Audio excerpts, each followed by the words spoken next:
Hi, good morning! Yun, ginawa ko ng video to. Para kasi habang kumakain ako, naisip ko napaka thankful and grateful ako sa naging trabaho ko noon. Ako po ay isang therapist slash as junior stylist.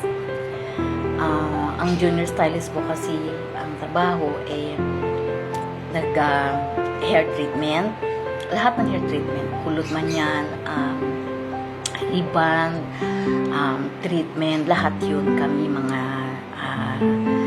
junior stylist. Tapos, therapist ako na kung saan nagmamassage din ako ng back. So,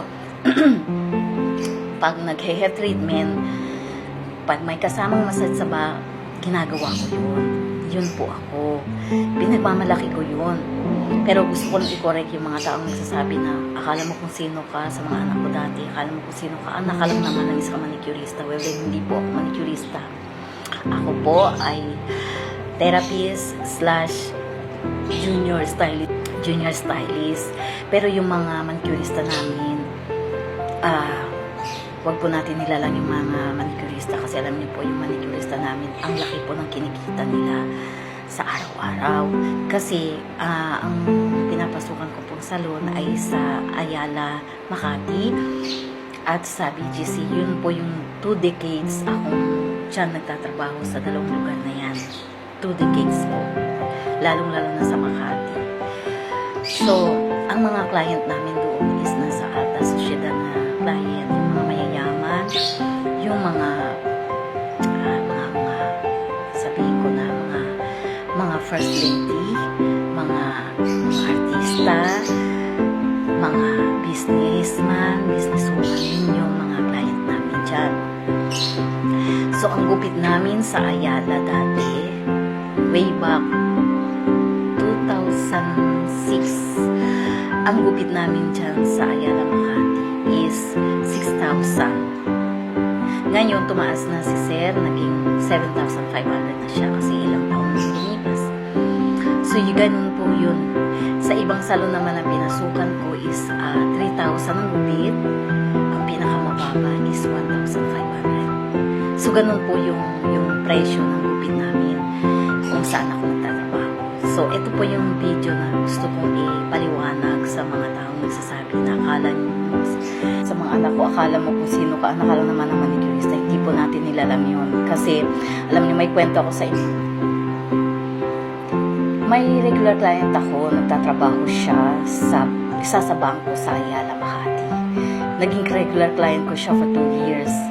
Ang lagi siyang pumupunta doon every 15, kinsenas katapusan, 2 beses sa isang buwan, tuwing sahod niya.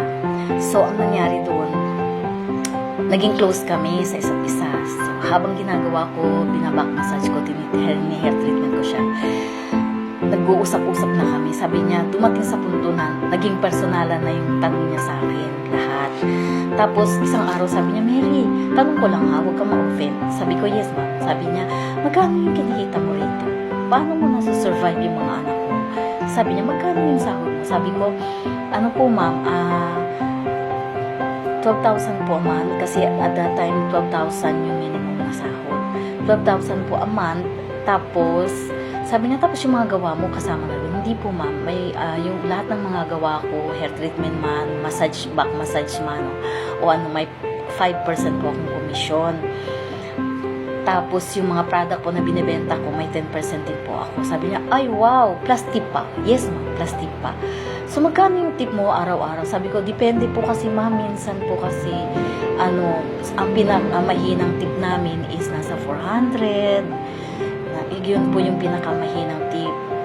So, sabi ko, pero pag ang pinakamataas naman pag halimbawa may dumating na unexpected na client na minsan po yung tip ko umaabot ng 3,000, ganun, 1,500, ganun. Pero yung daily talaga, halimbawa yung regular talaga, sabi ko, umaabot po siya ma'am ng 1,800, ganun.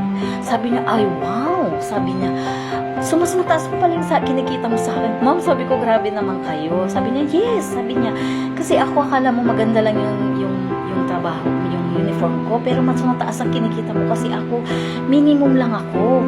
Sabi niya, so mas mataas ka pala. Sabi niya, naaawa pa ako sa'yo dati kasi single mom ka ng 3. Iniisip ko habang pumupunta ako rito, iniisip ko paano mo nakakayanan, pero sabi niya, mas mataas ka pala. Sabi niya, tawa lang siya ng tawa. Tapos tumatawa rin ako, sabi ko, ma'am, ganun. So, close talaga kami kasi ganun ang mga client namin doon sa salon na pinapasukan ko.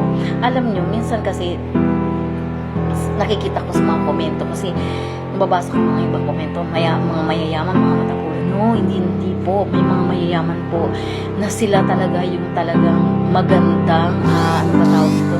Sila talaga yung appreciate sa lahat ng mga bagay.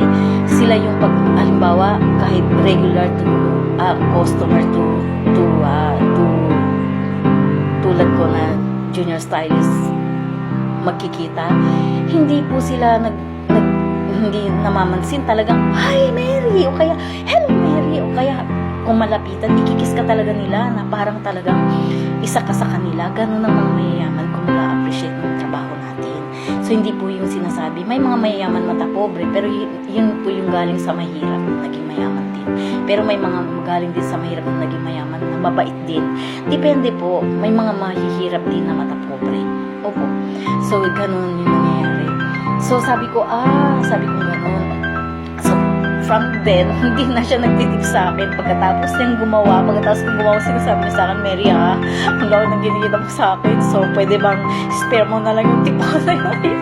Yes ma'am, okay lang po. Sabi niya, gusto ko kasi yung yung service mo. Sabi niya, nakaka-relax kasi habang nag-head treatment ako, nagmamassage yung bako, ang sarap-sarap. So sabi niya, sabi ko, okay lang po yun ma'am. Sabi ko, okay lang po.